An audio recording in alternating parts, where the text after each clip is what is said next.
Mineiro, nascido em 1901, João Alfonso descende de ilustre linhagem de intelectuais. Entre seus ascendentes estão figuras marcantes da literatura brasileira, como Bernardo Guimarães e Alfonso de Guimarães.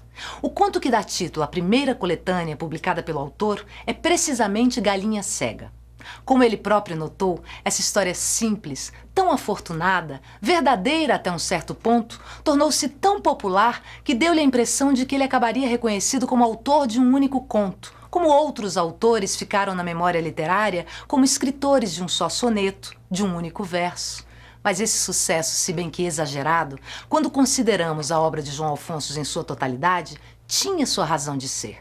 Galinha Cega, como observou a crítica da época, vinha revelar uma robustez que desdenha a exibição e nos revela uma humanidade que se expõe sem insistência, sem intenção, nua, direta, apesar dos recursos literários empregados.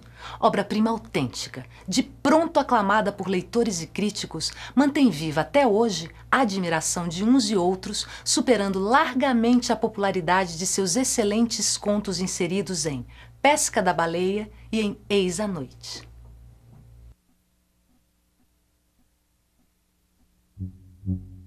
Na manhã sadia, o homem de barbas poentas, entronado na carrocinha, aspirou forte. O ar passava-lhe dobrando o bigode ríspido como a um milharal. Berrou arrastadamente o pregão molengo. Frangos bons e baratos! Com as cabeças de mártires obscuros enfiadas na tela de arames, os bichos piavam um protesto. Não eram bons, nem mesmo baratos. Queriam apenas que os soltassem, que lhes devolvessem o direito de continuar ciscando no terreiro amplo e longe. Foi o cavalo que me ouviu e estacou, enquanto o seu dono terminava o pregão. Um bruto homem de barbas brancas, na porta de um barracão, chamava o vendedor cavando o ar com um braço enorme. Quanto? Tanto. Mas puseram-se a discutir exaustivamente o preço. Não queriam por nada chegar a um acordo. O vendedor era macio, o comprador brusco. Olha esta franguinha branca. Então não vale? Está gordota. E que bonitos olhos ela tem. Pretotes.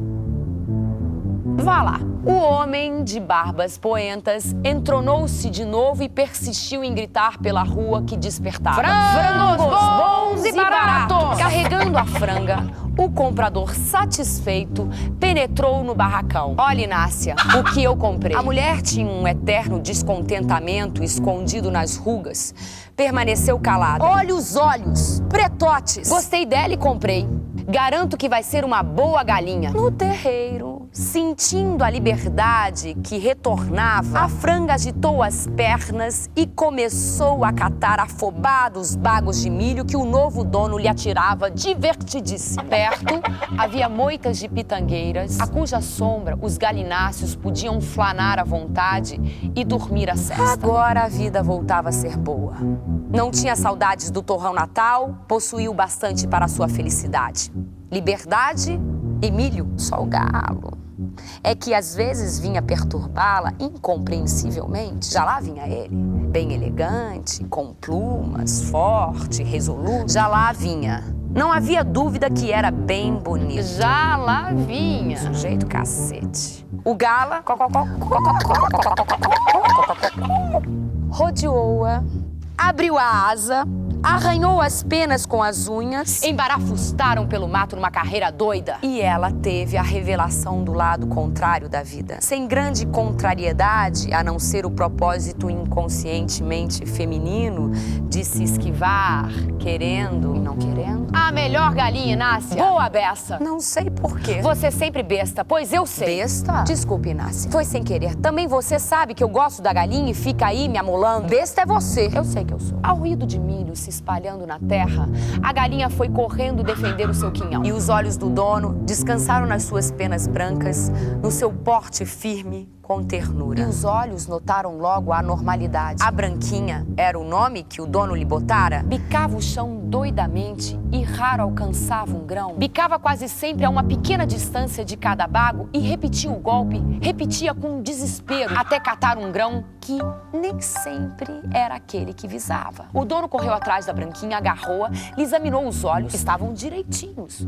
Graças a Deus e muito preto, soltou-a no terreiro e lhe atirou mais milho. A galinha continuou a bicar o chão desorientada. Atirou ainda mais com paciência até que ela se fartasse, mas não conseguiu, com o gasto do milho de que as outras se aproveitaram, atinar com a origem daquela desorientação. O que será aquilo, meu Deus do céu? Se fosse efeito de uma pedrada na cabeça e se soubesse quem havia mandado a pedra, algum moleque da vizinhança, ai, nem por sombra pensou que era a cegueira irremediável que principiava. Também a galinha, coitada, não compreendia nada, absolutamente nada daquilo. Por que não vinha mais os dias luminosos em que procurava a sombra das pitangueiras? Sentia ainda o calor do sol, mas tudo quase sempre tão escuro, quase que já não sabia onde é que estava a luz, onde é que estava a sombra. Foi assim que, certa madrugada, quando abriu os olhos, abriu-os sem ver coisa alguma. Tudo em redor dela estava preto.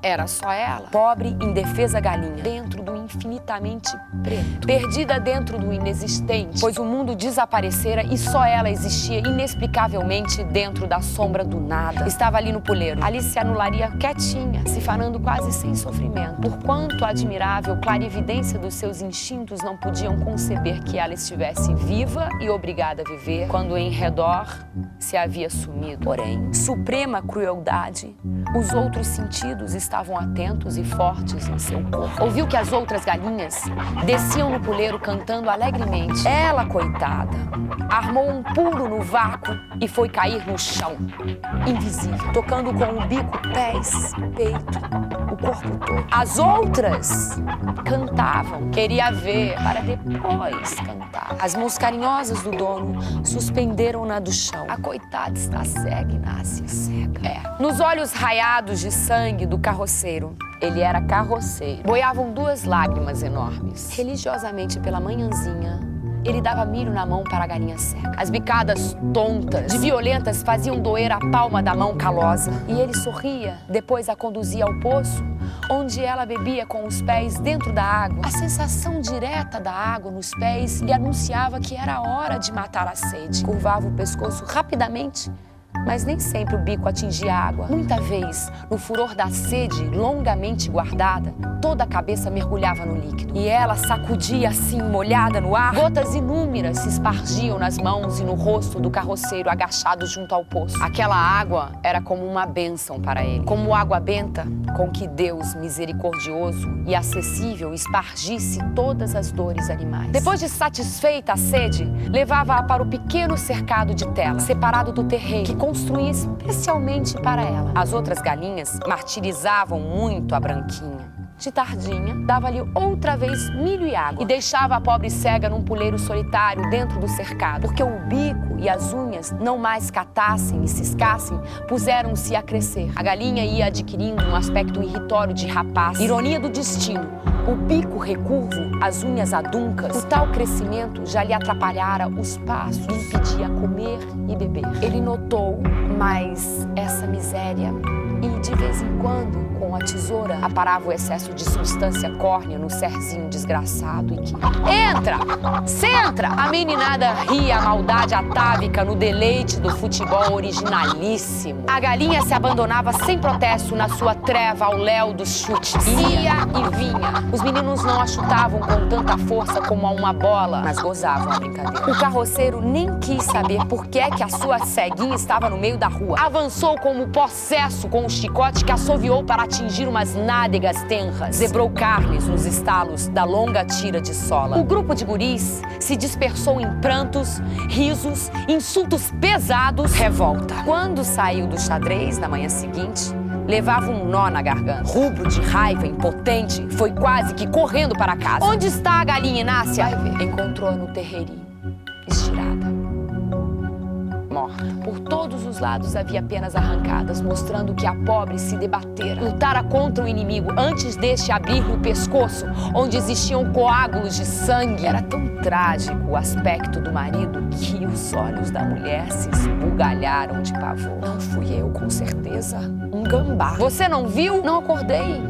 Não pude acordar. Ele mandou a enorme mão fechada contra as rugas dela. A velha tombou o nocaute, mas sem aguardar a contagem dos pontos. Escapuliu para a rua gritando: Me acudam, por favor! Me acudam! Quando de novo saiu do xadrez na manhã seguinte, tinha assambarcado todas as iras do mundo. arquitetava vinganças tremendas contra o gambá. Todo gambá é pau d'água. Deixaram uma gamela com cachaça no terreiro. Quando o bichinho se embriagasse, havia de matá-lo aos poucos, devagarinho, gostosamente. De noite preparou a esquisita armadilha e ficou esperando. Logo pelas 20 horas, o sono chegou. E cansado pela insônia na prisão, ele não lhe resistiu, mas acordou justamente na hora necessária. À porta do galinheiro, ao luar leitoso, junto à mancha redonda da gamela, tinha outra mancha escura que se movia dificilmente. E se aproximando sorrateiro, meio agachado, examinando em olhares rápidos o terreiro em volta, para destruí-las de pronto, se necessário. O gambá fixou com os olhos espertos e inocentes e começou a rir.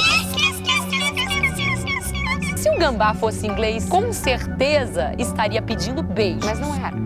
No mínimo estava comunicando que houvera querido alguma coisa, comer galinhas, por exemplo, bêbado. O carroceiro examinou o bichinho curiosamente. O ar que favorece o surto de raposas e gambás nos galinheiros era esplêndido, mas o homem apenas tocou de leve com o pé, já simpatizando. Vai embora, seu tratante. O gambá foi indo tropegamente, passou por baixo da tela e parou olhando para a lua. O bichinho se sentia imensamente feliz. Começou a cantar imbecilmente, como qualquer criatura humana.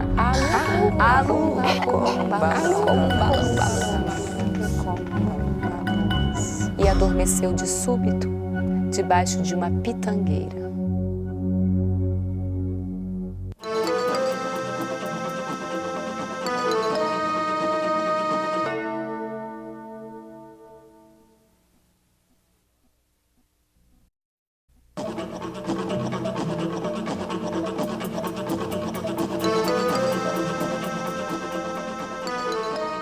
Samuel Ravê, de origem judaica, nasceu na Polônia em 1929. Em 1936, sob a iminente ameaça do flagelo nazista, sua família transferiu-se para o Brasil. Naturalizado brasileiro com apenas 27 anos, publica um livro antológico, Contos do Imigrante. A obra empolga de imediato a crítica literária da época.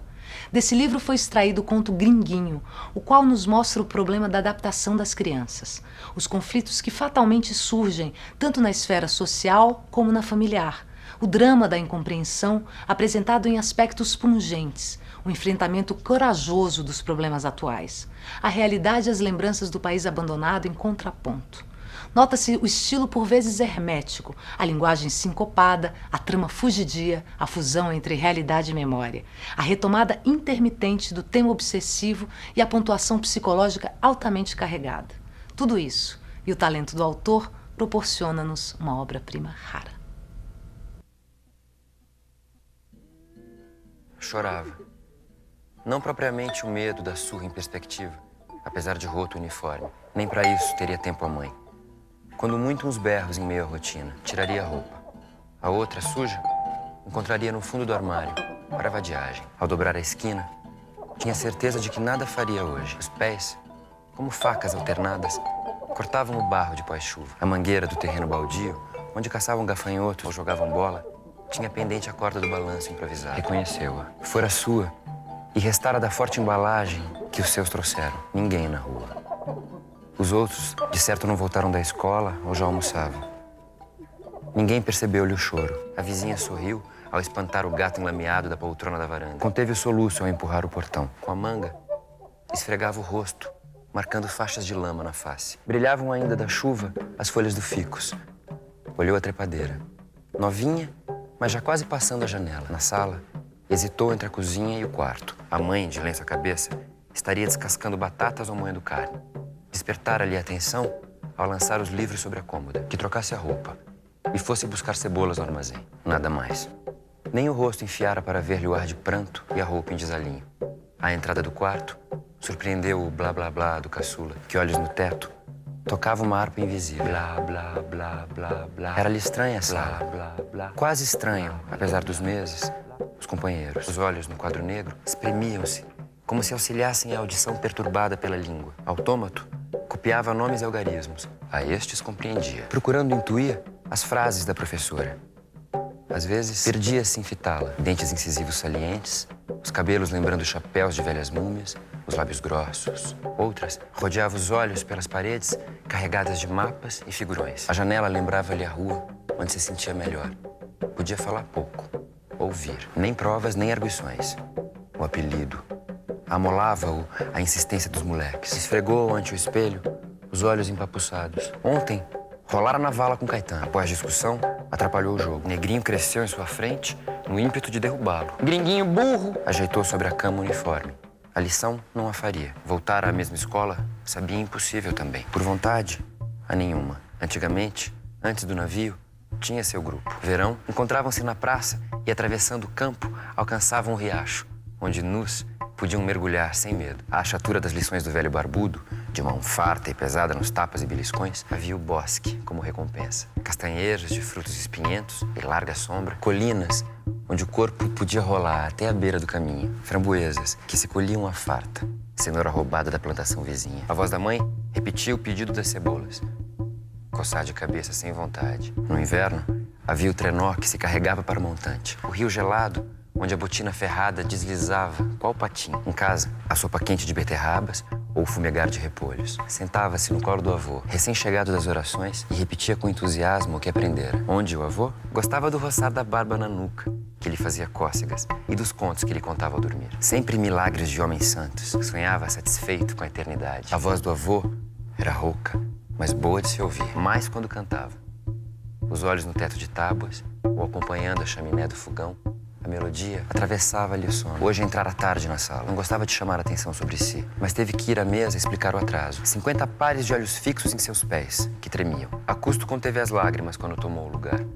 Chorava assim quando no primeiro sábado saiu de boné com o pai em direção à sinagoga. Caetano, Raul, Zé Paulo, Betinho fizeram coro a fim da rua, repetindo em estribilho. O gringuinho! O gringuinho! Suspenso chocalho, deparou com os olhos do irmão nos seus. Blá, blá, blá, blá. Sorriso mole, blá, blá, blá. Sentara-se, abrira o livro na página indicada, tenteando, como cego, para entrar no compasso da leitura. Nem as figuras se acostumaram, nem as histórias estranhas para ele, que lia aos saltos. Fala, gringuinho. Viera de trás a voz grossa de alguém mais velho. Fala, gringuinho. Insistia. Ao girar o pescoço na descoberta da fonte, fora surpreendido pela ordem de leitura. Olhou os dentes aguçados, insinuando-se no lábio inferior como para escapar. Explicar-lhe? Como? Mudo, curvou a cabeça como o gato envergonhado por diabrura. Era-lhe fácil a lágrima. Lembrou um domingo. Enfiou-se pelo pátio com Raul e o chamara à sua casa. No fundo do quintal, cimentado, sob coberta, dispuseram os 2 times de botões. Da copa, o barulho ainda de talheres. Fim do ajantarado. Chamaram. A mãe cortou o melão e separou 2 fatias. Raul agradeceu pelos 2. Ah, é o gringuinho. Expelida pelo nariz a fumaça do cigarro, o pai soltara a exclamação. Quase sufoca a fruta na boca. Os tios concentram nele a atenção. Parecia um bicho encolhido, jururu, paralisado. As 2 mãos prendendo nos lábios a fatia. Fala, gringuinho. Coro. Fala, gringuinho. Solo. Fala, gringuinho. Novamente, as vozes atrás da cadeira. Da outra vez, correra como acuado em meio a risos. Recolhido no quarto, blá, blá. Agitar do chocalho. Um cheiro de urina despertara-o da modorra. Um fio escorria da fralda no lençol de borracha. Fala, gringuinho. Sentiu-se crescer e tombar para trás da cadeira. Em meio à gritaria, a garra da velha suspendeu, amarrotando a camisa. Cercado, alguns de pé sobre as mesas, recolheu-se a mudez expressiva. Da vingança intentada, restara a frustração que não se explica, por saber impossível. Lá, a poça de urina principiava a irritá-lo, e após esperneios, o irmão arrematou em choro arrastado. Agitou o chocalho novamente, com indiferença, olho na rua. Não percebeu a entrada da mãe. Sem olhá-lo, recolheu o irmão no embalo. Tirou da gaveta a fralda seca e, entre o ninar e o gesto de troca, passou-lhe a descompostura. Insistiu no pedido do armazém. Ele tentou surpreender-lhe o olhar, conquistar a inocência a que tinha direito. Depois, gostaria de cair-lhe ao colo, beijá-la e contar tudo, na certeza de que lhe seria dada a razão. Mas nada disso. Recolhendo os níqueis, procurou a porta. Traria as cebolas. E não contaria que, ao ser repreendido na escola, na impotência de dar razões, quando a velha principiou a amassar-lhe a palma da mão com a régua negra e elástica, não se conteve e esmurrou-lhe o peito, rasgando o vestido. Quando atravessou o portão, acelerou a marcha. Impelido pelo desejo de ser um homem já, julgava que, correndo, apressaria o tempo. Seus pés saltitavam no cimento molhado, como outrora deslizavam com as botinhas ferradas pelo rio gelado do inverno.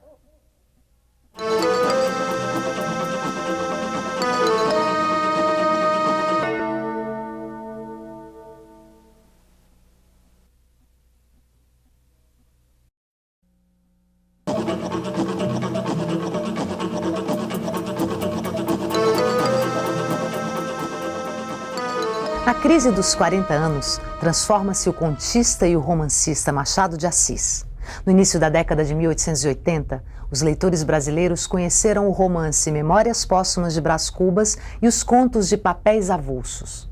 Mal podiam reconhecer nessas obras insólitas e anticonvencionais o mesmo autor de Yaya Garcia e dos Contos Fluminenses. O poder de sua prosa ganharam intensidade inédita.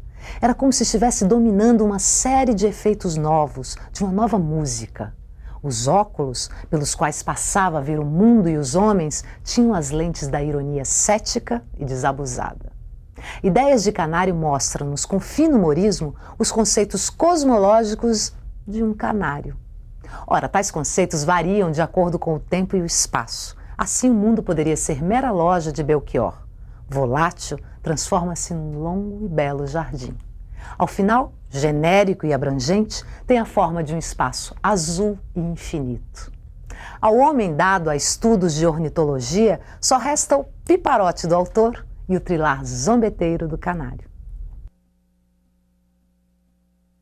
Um homem dado a estudos de ornitologia, por nome Macedo, referiu a alguns amigos um caso tão extraordinário que ninguém lhe deu crédito. Alguns chegam a supor que Macedo virou o juiz. Eis aqui o resumo da narração. No princípio do mês passado, disse ele, indo por uma rua, sucedeu que um tilburi à disparada quase me atirou ao chão. Escapei saltando para dentro de uma loja de Belchior. Nem o estrépito do cavalo e do veículo, nem a minha entrada fez levantar o dono do negócio que cochilava ao fundo, sentado numa cadeira de abrir. Era um frangalho de homem. Não se adivinhava nele nenhuma história, como podiam ter alguns dos objetos que vendia. Nem se lhe sentia a tristeza austera e desenganada das vidas que foram vidas. A loja era escura, atulhada das coisas velhas, tortas, rotas, enxovalhadas, enferrujadas, que de ordinário se acham em tais casas. Tudo naquela meia desordem própria do negócio. Essa mistura, posto que banal, era interessante. Ia sair quando vi uma gaiola pendurada da porta, tão velha como o resto para ter o mesmo aspecto da desolação geral. Faltava ali estar vazia. Não estava vazia. Dentro pulava um canário. A cor, a animação e a graça do passarinho davam àquele amontoado de destroços uma nota de vida e de mocidade. Era o último passageiro de algum naufrágio que ali foi parar íntegro e alegre como dantes. Logo que olhei para ele, entrou a saltar mais, abaixo e acima, de puleiro em puleiro, como se quisesse dizer que no meio daquele cemitério brincava um raio de sol. Não atribuo essa imagem ao canário, senão porque falo a gente retórica. Em verdade, ele não pensou em cemitério nem sol, segundo me disse depois. Eu, de envolta com um prazer que me trouxe àquela vista, senti-me indignado do destino do pássaro e murmurei baixinho palavras de azedume. Quem seria o dono execrável deste bichinho que teve ânimo de se desfazer dele por alguns pares de níqueis? Ou que mão indiferente, não querendo guardar esse companheiro de dono defunto, o deu de graça a algum pequeno que o vendeu para ir jogar uma quimela. E o canário, quedando-se em cima do puleiro, trilou isto: quem quer que sejas tu, certamente não estás em teu juízo. Não tive dono execrável, nem fui dado a nenhum menino que me vendesse. São imaginações de pessoa doente. Vai te curar, amigo. Como?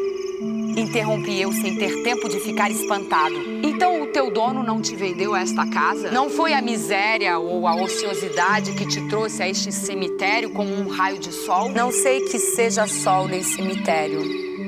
Se os canários que tem visto usam o primeiro desses nomes, tanto melhor, porque é bonito, mas estou que confundes. Perdão, mas tu não viestes para aqui à toa, sem ninguém, salvo se o teu dono foi sempre aquele homem que ali está sentado. Que dono? Esse homem que aí está é meu criado. Dá-me água e comida todos os dias com tal regularidade que eu, se devesse pagar-lhe os serviços, não seria com pouco. Mas os canários não pagam criados. Em verdade, Se o mundo é propriedade dos canários, seria extravagante que eles pagassem o que está no mundo. Pasmado das respostas. Não sabia que mais admirar. Se a linguagem, se as ideias. A linguagem, posto me entrasse pelo ouvido como de gente, saía do bicho em trilos engraçados. Olhei em volta de mim para verificar se estava acordado. A rua era a mesma. A loja era a mesma loja escura, triste e úmida. O canário, movendo a um lado e outro, esperava que eu lhe falasse. Perguntei-lhe então se tinha saudades do espaço azul e infinito. Mas, caro homem, trilou o canário, que quer dizer espaço azul e infinito? Mas, perdão, que pensas deste mundo? O mundo? Redarguiu o canário com um certo ar de professor. O mundo é uma loja de Belchior, com uma pequena gaiola de taquara, quadrilonga, pendente de um prego. O canário é o senhor da gaiola que habita e da loja que o cerca. Fora daí, tudo é ilusão e mentira. Nisto acordou o velho e veio a mim arrastando os pés. Perguntou-me se queria comprar o canário. Indaguei se o adquirira como o resto dos objetos que vendia e soube que sim, que o comprara um barbeiro acompanhado de uma coleção de navalhas. As navalhas estão em muito bom uso, concluiu ele. Quero só o canário. Paguei-lhe o preço, mandei comprar uma gaiola vasta, circular, de madeira e arame, pintada de branco. E ordenei que a pusessem na varanda da minha casa, onde o passarinho podia ver o jardim, o repuxo e um pouco de céu azul. Era meu intuito fazer um longo estudo do fenômeno, sem dizer nada a ninguém, até poder assombrar o século com a minha extraordinária descoberta. Entrei na história dos canários, na origem deles. Primeiro século, geologia, flora das Ilhas Canárias, se ele tinha conhecimento da navegação, etc. Conversamos longas horas. Eu escrevendo as notas, ele esperando, saltando, trilando. Não é mistério dizer que dormia pouco. Acordava 2 e 3 vezes por noite, passeava à toa, sentia-me com febre. Afinal, tornava o trabalho para reler, acrescentar, emendar. 3 semanas depois da entrada do canário em minha casa, pedi-lhe que me repetisse a definição do mundo. Mundo? Respondeu ele. Um jardim assaz, largo, com repuxo no meio, e flores e arbustos, alguma grama, ar claro e um pouco de azul por cima. O canário, dono do mundo, habita uma gaiola vasta, branca e circular, donde mira o resto. Tudo mais é ilusão e mentira. Também a linguagem sofreu algumas retificações e certas conclusões que me tinham parecido simples, vi que eram temerárias. Não podia ainda escrever a memória que havia de mandar ao Museu Nacional, ao Instituto Histórico e às universidades alemãs. Não porque faltasse matéria, mas para acumular primeiro todas as observações e ratificá-las. Nos últimos dias, não saía da casa. Não respondia cartas. Não queria saber de amigos, nem parentes. Todo eu era canário. Um sábado, amanheci enfermo. A cabeça e a espinha doíam. O médico ordenou o absoluto repouso. Era excesso de estudo. Não devia ler, nem pensar. Não devia saber sequer o que se passava na cidade, no mundo. Assim fiquei 5 dias. No sexto, levantei-me e só então soube que o canário, estando o criado a tratar dele, fugira da gaiola. O meu primeiro gesto foi para esganar o criado. A indignação sufocou. Caí na cadeira, sem voz, tonto. O culpado defendeu-se. Jurou que tivera cuidado. O passarinho é que fugira por astuto.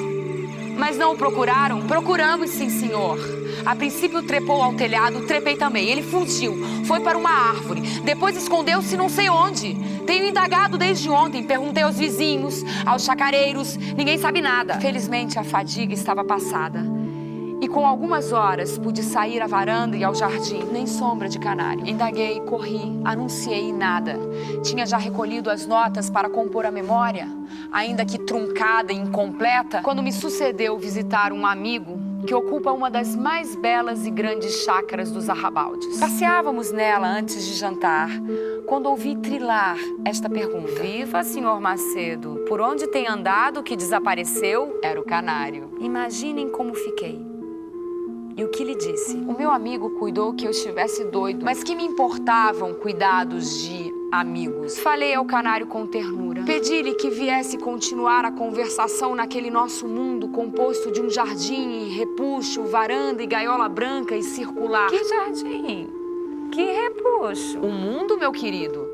Que mundo? Tu não perdes os maus costumes de professor. O mundo, concluiu solenemente, é um espaço infinito e azul com o sol por cima. Indignado, retorqui-lhe que, se eu lhe desse crédito, o mundo era tudo.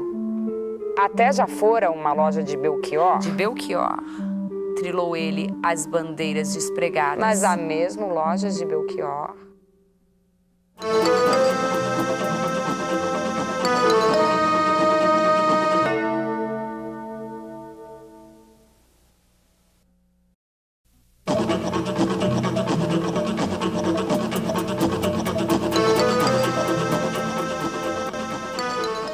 João Antônio pode ser considerado um renovador de linguagem da literatura brasileira. Na verdade, nenhum outro autor captou com tanta sensibilidade a fala das ruas e submundo da malandragem. Neste conto, temos o personagem Pirraça, um leão de chácara, blindado pelos donos de bocas de luxo ou de lixo para ser anjo e carrasco protetor. Uma boa amostra da técnica desse autor, recentemente desaparecido. O luminoso se acende e num golpe fixa as 8 letras do nome francês. É a boate. A boate está aberta. A boate está aberta na noite para toda essa gente afobadinha demais, metida a ter vontade, mal acostumada, fantasiada com seus leros e ondas. Quase tudo é folgança e prosa fiada. Faz favor, doutor. Eu curvo, me estiro uma fineza, dou o lado direito ao cidadão e à madame. O gajo finge me conhecer para fazer média com a dona e eu entro na dele. Meu cumprimento é largo, igualmente cínico. Eu abro a porta de madeira e com uma mesura eu estendo o braço e ponho para casa o primeiro otário da noite. O que vai pintar de trouxa, espertinho, pé grande, mocorongo de pé lambuzado, muquira, bêbado, amador, loque, cavalo de teta, Zé Mané dando bandeira de doutor, não será fácil. Eu aturando. Ô, pedreira, pra mim, a noite vai ser de murro, Eu não sou menino, mas a mais, foi cedo que aprendi debaixo de porrada a ver sem salamaleques as coisas desta vida. Como outros, rolando na noite nas direções, eu ganhei cedo um nome de guerra. Pirraça. Não me dei bem como garçom. O meu negócio forte era a briga, mas a briga aprendida entre becos, ladeiras. Quanto menos espaço, melhor. Isso não é coisa pra trouxa entender, não.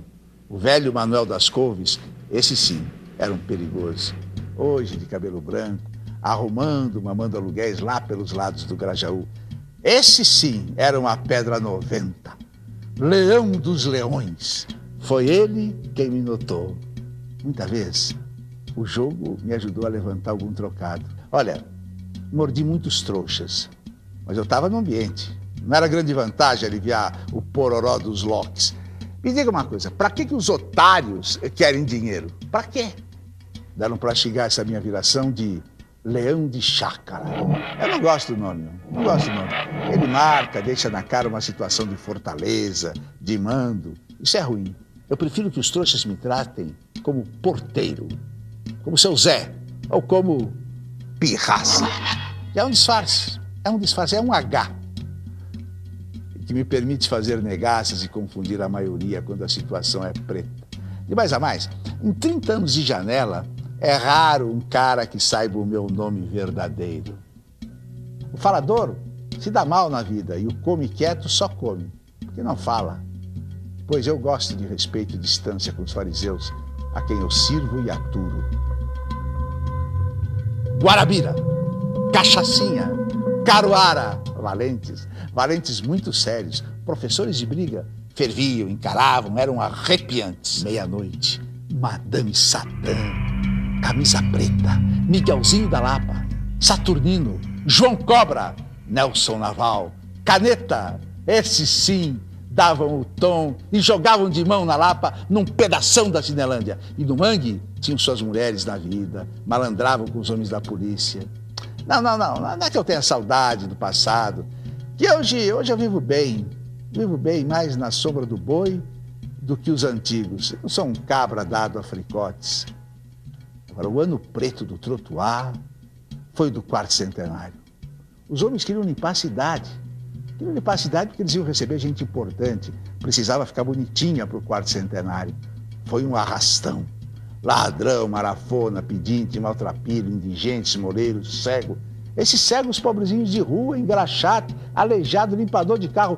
Toda a raia miúda andou mal. Foram todos mofados no xadrez. A vida cachorra é assim. Bom, depois da guerra, as casas da noite viraram só antessala de bordéis. O trouxa entra, dá com aquilo atopetado de donas, escolhe uma, paga a bebida e depois vai dormir com a piranha. Bebe-se uísque batizado de água e iodo. A marafona pede chamate e o seu otário paga preço de uísque importado. Nenhum porteiro de toda a patota ganha mais de 600 por mês. E daí? Não está dizendo nada. Um leão ajuizado, cabeça no lugar, maneiro, jeitoso, arranca a erva de todos, do gerente da casa, dos fregueses e de tudo quanto for mocorongo que aparecer dando sopa. É verdade que precisa ser devagar, mas que a grana sai. Eu não sou mais menino, já disse. Eu moro na Zona Norte, lá onde Judas perdeu as botas. Eu estou nos 48. Tenho 2 bacuris do colégio, uma mulher honesta. Na minha casa, lá em minha uma, tem uma horta, tem um papagaio. Esse papagaio veio do Pará. Depois do almoço eu me distraio, cachimbando, dando uma capinada. Eu gosto disso tudo. Gosto bem. Também acontece que os meus cabelos estão pintando de branco. Não posso brincar em serviço. Não será agora, raspando a velhice, que eu facilitarei dando as costas para algum mais malandro, me fisgar, afanar a vida. Leão também morre, sabiam? Onde há tutu, os piranhudos vêm morder. Já era assim no tempo dos antigos. Por essas e por outras, é isto aqui que eu trago à direita da cintura, enrustido, mas fazendo volume do lado de fora do paletó. Não é nenhuma lata de vaselina, não. É uma automática de pente pronto, cheio dessas máquinas de guerra que eu comprei de um marítimo e que só os majorengos das 3 armas podem usar. Eu uso.